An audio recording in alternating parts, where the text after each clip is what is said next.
इस तारीख और इस समय पर गौर कीजिए। भारतीय समय के मुताबिक बुधवार सुबह 5:30 बजे जब डोनाल्ड ट्रंप की डेडलाइन खत्म हो रही है और तो कह दिया था वो दलाल है, वो दलाली कर रहे हैं, लेकिन अंत में हुआ क्या? पाकिस्तान ने जो भूमिका निभाई है वो भूमिका बहुत ही महत्वपूर्ण है। क्या भारत ने ये भूमिका निभा सकता था? दोस्तों, मिडिल ईस्ट की जंग अब बेहद भयानक मोड़ पर है।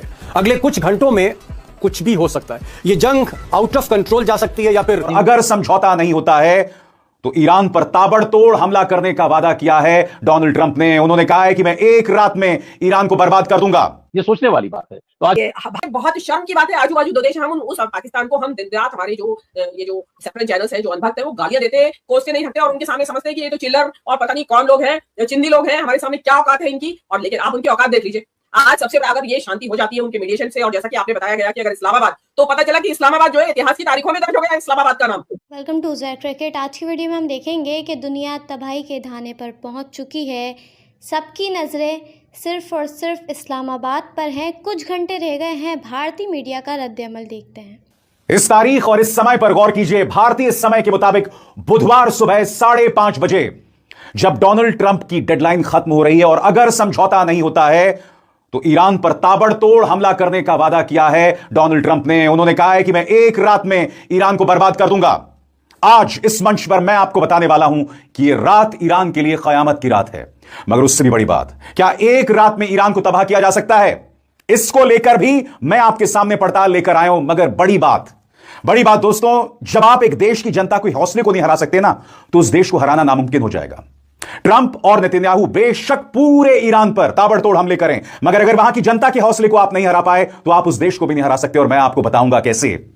क्योंकि अब धीरे धीरे जिन परमाणु संयंत्रों, जिन बिजली घरों, जिन एनर्जी प्लांट्स पर हमला करने की बात डोनाल्ड ट्रंप और नेतन्याहू कर रहे हैं, उसके आसपास लोग जमा होना शुरू हो गए। सही सुना आपने। लोग अब उसके आसपास मानव श्रृंखलाएं बना रहे हैं, ह्यूमन चेन्स बना रहे हैं। और इसका आगाज वहां के एक तार वादक ने किया है। दोस्तों, आपके स्क्रीन पर यह ईरान के म्यूजिशियन जिनका नाम है अली गमसारी। वो एक कंपोजर हैं और एक तार प्लेयर हैं। और वो, जैसा कि आप देख सकते हैं, दामावंद पावर प्लांट के बाहर मौजूद हैं।